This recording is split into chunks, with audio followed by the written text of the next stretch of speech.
Peace party people, this is Let the Record Show. I am Mike Pizzo. I am War and Peace. And today's special guest is... CADE. Thank you for being here, man. Yeah, thank you guys for having me. Yeah. So you got your new album coming out on Ultra Records pretty soon? I do, November 15th. Yeah, and what's it called? It's called Wolf Blue. All right. It's going to be a full vibe, 7 songs. Yeah. Yeah, it's all me for the most part. Mm-hmm. I have Desiigner on the album as well, as well as Lil Aaron. Nice. Okay. The rest will be all CADE music. So. All right, we're looking forward to that. Thank you. You gave us a list of some of your favorite songs of all time. Correct. And then we went and hunted down everything on vinyl. Yeah. And now we're going to play those tracks and let the record show. Let's do it. All right, cool. Let's go.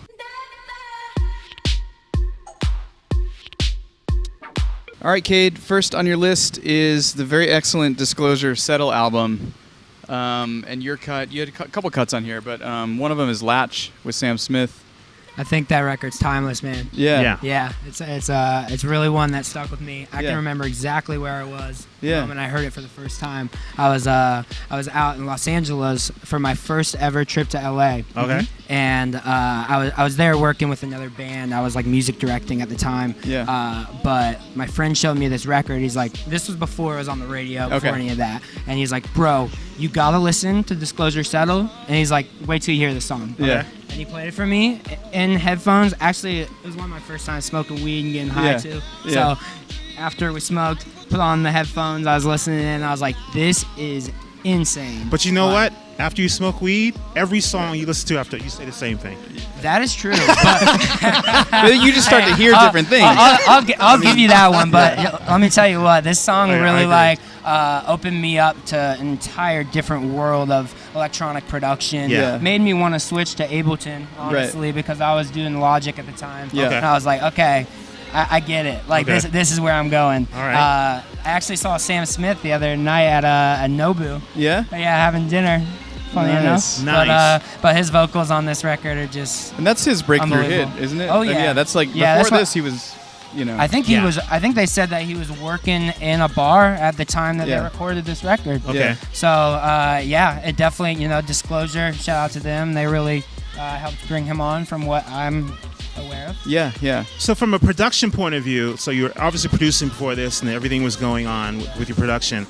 And I know from a DJ point of view, when this song came out, the sound was completely different. Totally. So from a production Absolutely. point of view, what hits you? Like, what sound is this? What's that bass line? Like, what were you... I think it was just the innovation of, like, for example, the bass line that really bass was sound. something to me. Yeah. Like Right. that stab bass, the little plucky stab bass was something, obviously it was in like UK house and garage kind of stuff. But I thought it was really cool how they applied it to the radio. It's really crazy, and just in general, how great Sam's vocal sounds on this True. track Very true. was something to me that really stuck with me. Yeah. I would also say that, like, this album, it arrived during peak EDM. True. But, like, it changed the landscape of Without the a sound doubt. completely. It did. Like, It did. Without a doubt. like a White Noise with the Luna George, like, that was, like, that was a huge record, and it was, like, breaking the mold of, like, what everything else was with, like, the huge rise and drop. Yeah. So it was a turning point, I do feel too like Disclosure with this album was on the forefront of live performers as far as the guys in the dance lane, the guys that can DJ as well. It was cool to see that come to life. I actually saw them perform this song live at Bonnaroo, and it was just the craziest thing.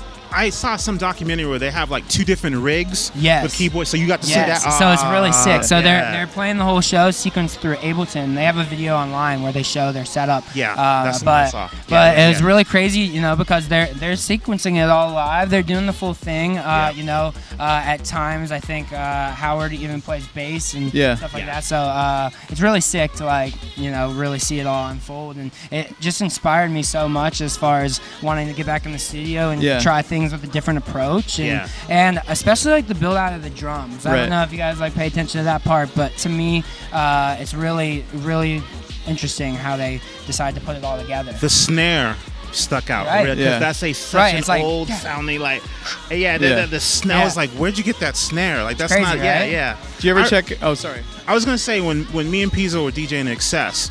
So whenever they have big shift meeting with all cocktail waitresses and stuff, and I would always try to throw on like my new cool song, like as the first song.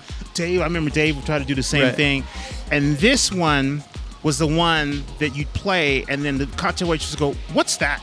Yeah. Right. Yeah. Right. Go, what's that song? Broke the mold. Yeah. That's how I felt it was on the forefront of it. And really being a radio single was like people were just like, "What is this?" Yeah, exactly. Like, and that was what was so cool to me about it. Yeah. And there wasn't that many records. I remember this album had 2 or 3 songs that you could play, and everyone would stop. So, like, the club's setting up, and everyone's getting ready, and everyone's walking around, and then they stop and look, and you go, "What's this song? Right. What's this song?" And it's cool as a DJ being able to be that tastemaker and push people on new music and on the new direction of where things are going. So that's awesome, man. Yeah, and we're also going to go into "Help Me Lose My Mind" because it was also one of your cuts. Yes. But also, did you ever check out the DJ Premier remix of Latch?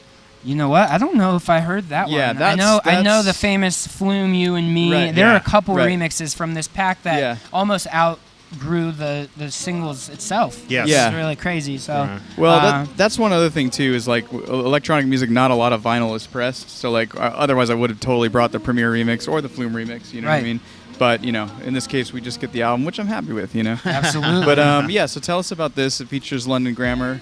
So, a similar thing. When I was introduced to the album and I was introduced to Latch, I started to dive into it on my own. I was like, this is my new, soundtrack to my life is how I felt at the time. I was really diving into the music scene in LA and like trying to figure everything out, and this is what got me through everything. So the record that really stuck with me, aside from Latch, was "Help Me Lose My Mind." Right. And it was just something about London Grammar's vocals and how sweet and like, I don't know, I guess just like how soft and euphoric it felt to me, like ethereal, it really was like it was just like, I don't know, a vibe to me that was so fresh and I'll just never forget hearing this entire album the first time. It really you're right. It took me somewhere else, just like you said with the clubs, that's how I felt. I was like, this is some next level stuff. Totally. Just how they were working with these, some of which are really big artists, like featuring on the records, and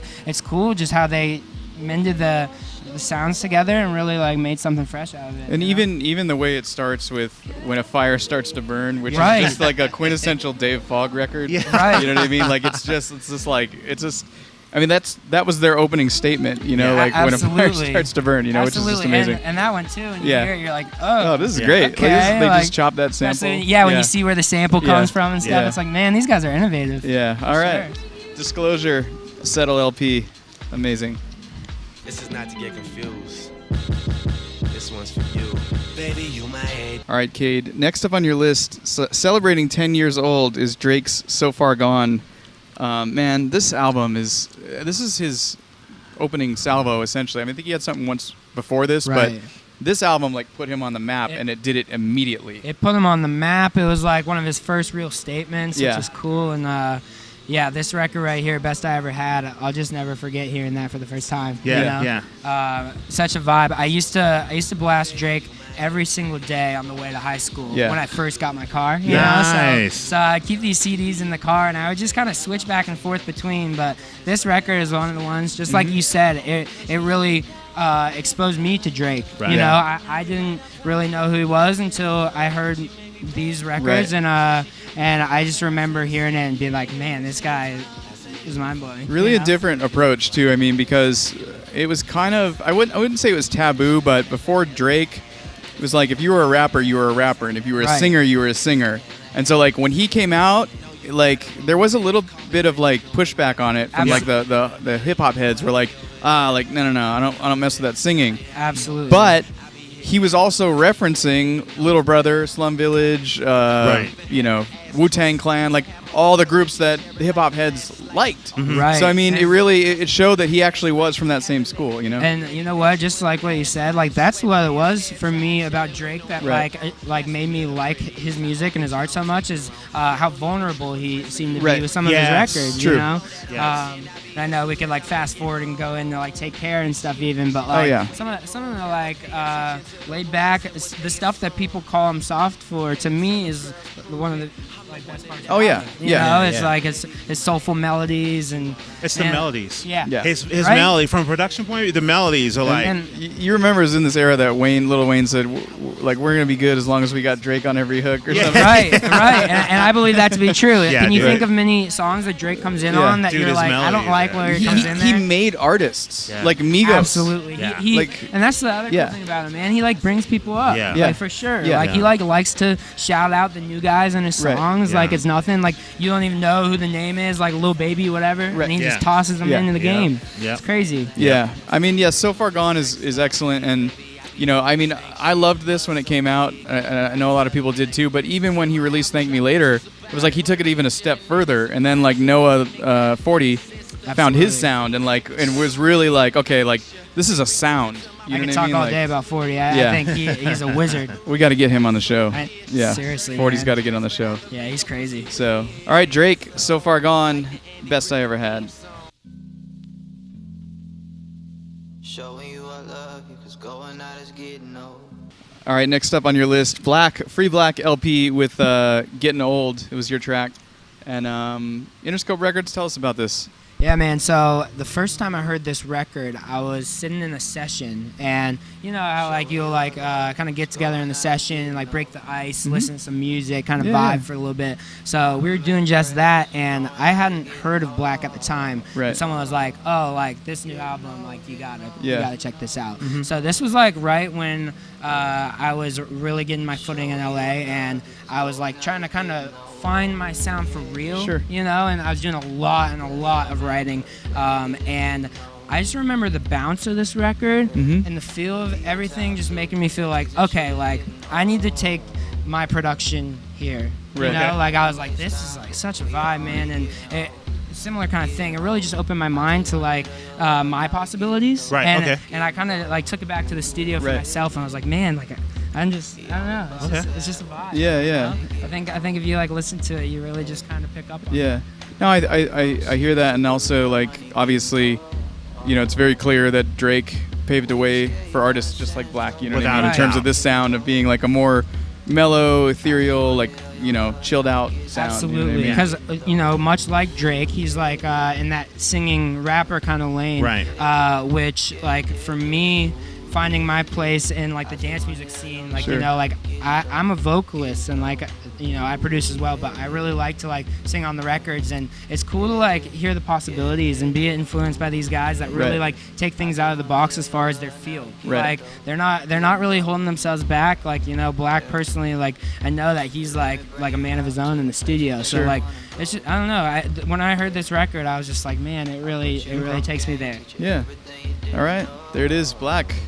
Getting Old.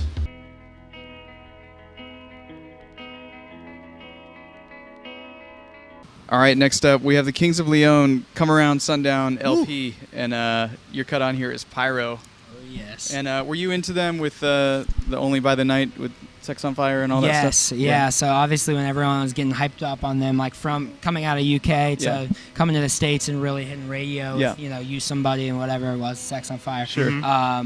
I really just grew liking to the band's vibe together. I really liked like watching them live and like not seeing them like overhype anything, but more so just like only sitting back and vibing on like the performance being clean. You know what I mean? And I just think they're real rock stars. Totally. I remember when this album came out, I actually went and saw their tour live in Tampa, and this song really just stuck with me when Caleb would sing the vocal. You know, like it felt like you could feel that grit. You know, you get what I'm saying? Like you could feel his vibe. Yeah. I think the whole band has that. You could. They do. And they also do. that vulnerability in his voice too that Drake has. Absolutely. Kind of similar like when you watch the Black Keys. It's like they have a feel. And you know what? They actually opened up for the show that we saw them at too. So they toured together, and it's really cool, man. I just really dig their dynamics on stage. Yeah. What's interesting is this is the cover of the U.S. album, but this piece here, which is the sleeve that the vinyl comes in, in the insert, is actually the UK cover of the album. Okay. Wow. So, I didn't realize. Yeah, it still says Kings of Leon and Come Around Sundown at the bottom here, but you know, for whatever reason they switched the covers, you know. They probably thought that looked too much like California, and they let's just there we go. That looks like for sure. That looks like the desert in the UK. We're good. And that's the thing. Like this record just makes me think like windows down in your car, heading out to the beach, without a doubt, about to slam some beers, kind of vibe. Yeah, you know? That's when that joint comes into play, right about there. Yeah, 100%. You know, you already know. Yeah, but that's really nice. All right, Kings of Leon, Pyro.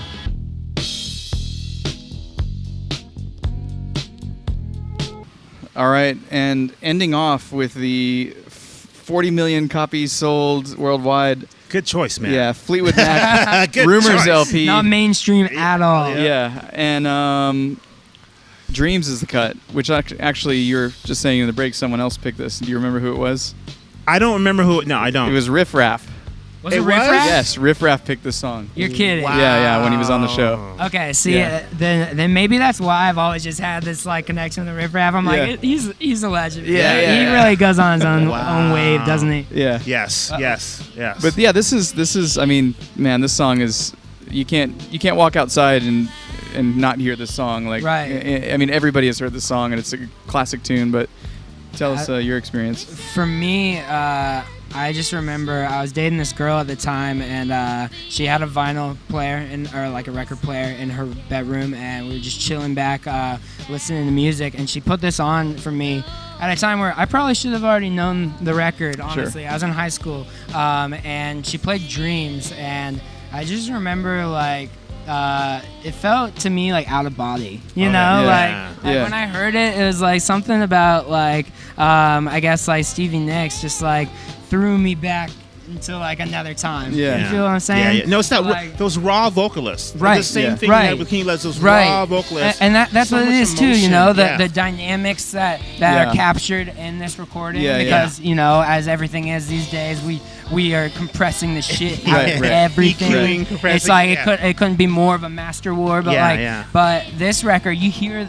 the dynamics and the fills of the drums. Yeah. You hear the little trinkets in the corner. You know what I mean? Like it's raw and real. There's no auto tune. And I will just never forget like hearing it the first time. Like You know, like wasn't sure why. I was just like, Did you go back and say, what else do they have? Or did you go down that wormhole 100%, all the other... 100%. So I started digging in like stuff like chains and like all that. Yes, good. And it was another one of those records for me that was like a driving down the street, just trying to blare it kind of vibe. I would say that's the beauty of music today, and I had a discussion with a lot of people about this, is nowadays you get a Spotify subscription for like $15. Right. And you find a record like Dreams, and you go, what else is there? Right. And for the same amount of price, money, you just go down the rabbit hole and start hitting the Doors or Zeppelin or Rolling Stone, and you're like, as a young person, you're like, what the, like, where does all this stuff, and I think that kind of stuff helps you with production because you get it widens your music range so big. Absolutely. And I think like prior to this record, for whatever reason, you know, like when your parents get you on shit, you're like, oh, that's the oldies. No, I don't. That's like how I felt. I wanted to be too proud and be like, no, I listen to that new wave. You know, and when I heard this record, it flipped my brain to where I was like, what? Just like you said, with the Doors and everyone else, what else do I need to be checking out? Because, man, there's more out there for me to be grasping onto and allowing to influence me in the studio. You know, so I definitely feel like you know, the real authentic vibe of this record is something that I've taken back to like wanting to maintain that real feel in the recording, you know, whether it's a guitar that I'm tracking or whatever it be, you know, the real raw feeling is what I capture from this record. Speaking of that, like rawness, I don't know if you've ever heard the Take Two version of this song. I don't know. Yeah, there's basically like, it's kind of like a rehearsal. Okay. But it doesn't have any of the drums. It's just like the guitar and her vocal. Oh, it's sick. Fire. It's on like the 35th anniversary. I don't even think it's on vinyl, but it's on the 35th anniversary edition of the album. You can find it on YouTube and Spotify and everything else. But man, it's just amazing. Yeah. Man, I need to check that one out. That probably feels pretty real. Huh? Yeah, you would love it. You'd love it. Yeah. Cool. So, all right, Fleetwood Mac, Dreams. All right, that is it. This is Let the Record Show. I am Mike Pizzo. I'm War and Peace. And today's special guest, CADE. CADE, thank you for being here, man. And once again, the album is called Wolf Blue. And it's due. That's available November 15th with Ultra Music. Yeah. Awesome. All right, look for that. And we're out of here. Thanks, Thank you man. guys for having me. All right, for sure. Peace.